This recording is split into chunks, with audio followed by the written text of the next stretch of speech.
what is the best way to start decluttering? That is a question that so many of us is asking because it can be very overwhelming. There's so many rooms to go through, there's so much stuff to do, there's so much stuff to go through, and sometimes it can be very easy to take everything out and start decluttering, and then something else happens and we don't make the time to finish it, and then there's a big mess. And so that happened to me multiple times, and so my brain would just go like, okay, well, every time you declutter, then there was an equal big mess. So then I became adverse to decluttering, which is absolutely crazy. And I'm absolutely fascinated by the human brains and how we think and our thought process and our habits and all these things. And so I've done a lot of reading on the topic. And one of the things that I found is the path of least resistance. And so in this situation, the path of least resistance, it would just be to close the door and pretend that I never started decluttering and pretend that life is great. And so, yeah, and one of the ways that I found to combat that is really to define our why. And I know, you're like, of course you're gonna say that. It is so corny, start with a why, but it is so true. And what I started to figure out is when we start with figuring out and clarifying the reasons why we want to declutter, everything else becomes so much simpler and easier. For me, for example, I'm just so fascinated by personal growth and becoming better and getting myself outside of my comfort zone and really being uncomfortable and stretching myself.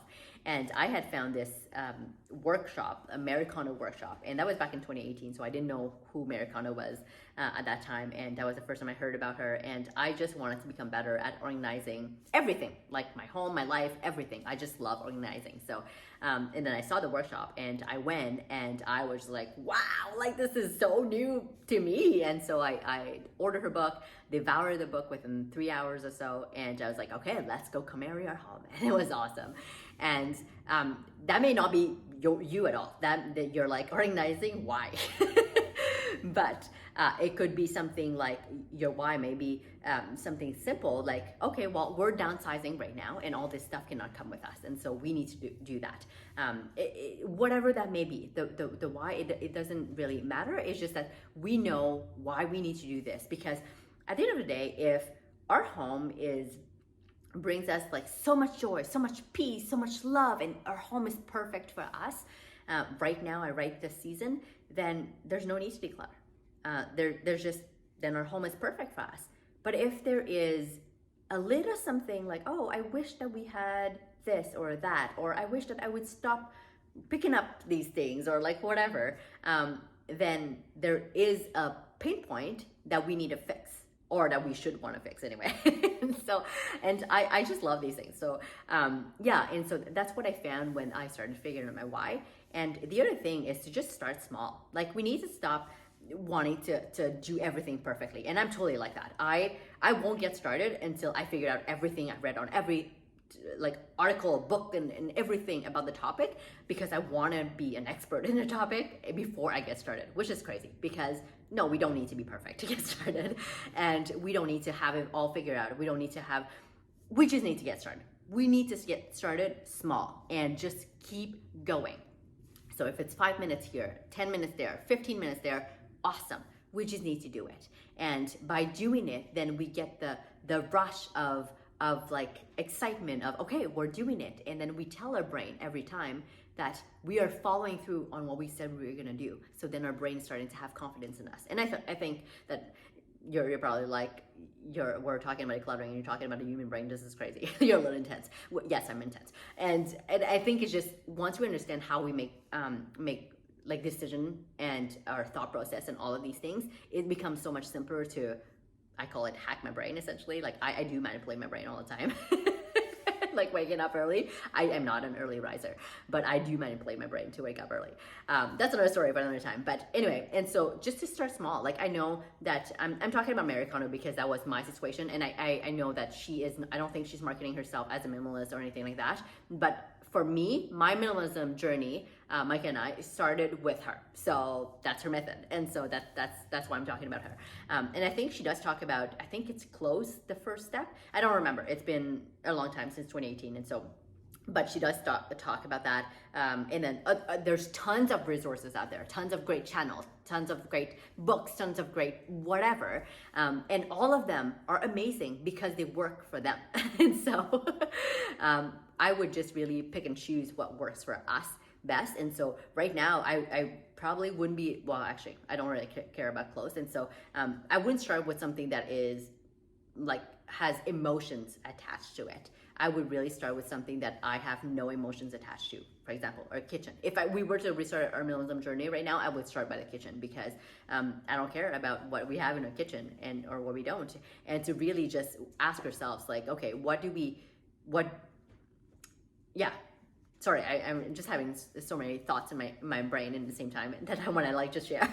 So, but yeah, so just start somewhere, get a timer, do 5, 10, 15 minutes, whatever works for you. I would just start by 15 minutes and just do that.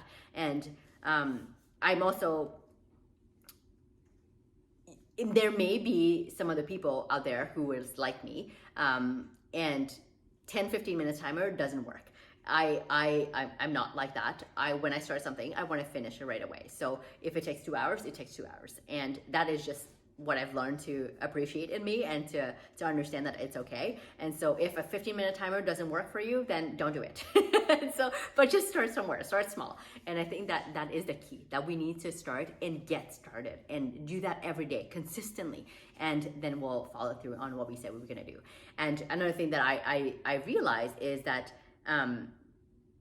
so I was decluttering my pictures on my phone, and I'd done tons of research about that, because every time that I would start decluttering my pictures on my phone, it wouldn't work and I would never finish. But recently I'd done from 33,000 pictures to 5,000 pictures, or something like that, like yeah, just about. And that is absolutely crazy.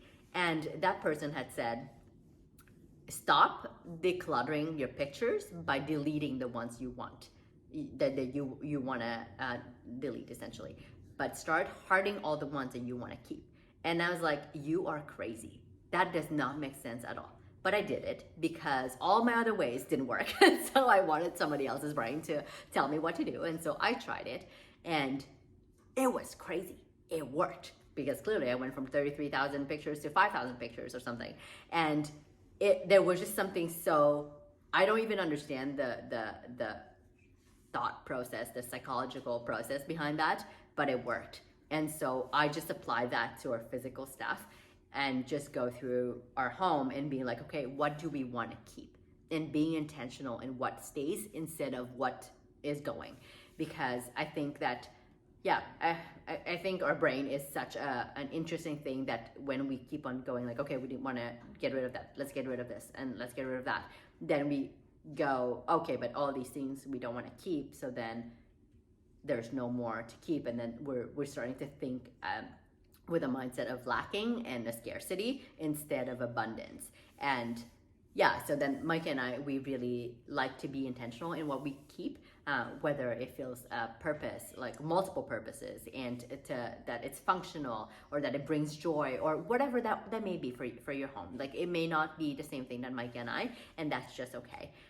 But those three things, like defining a why, starting small and getting started, and being intentional in what to keep, had really changed our perspective around minimalism. And I'm saying minimalism, but it may not be something for you. Like, you may just want to declutter, and that's okay. I'm just saying interchangeably, minimalism, decluttering, and simplifying, and all of these things, but it doesn't all mean the same thing.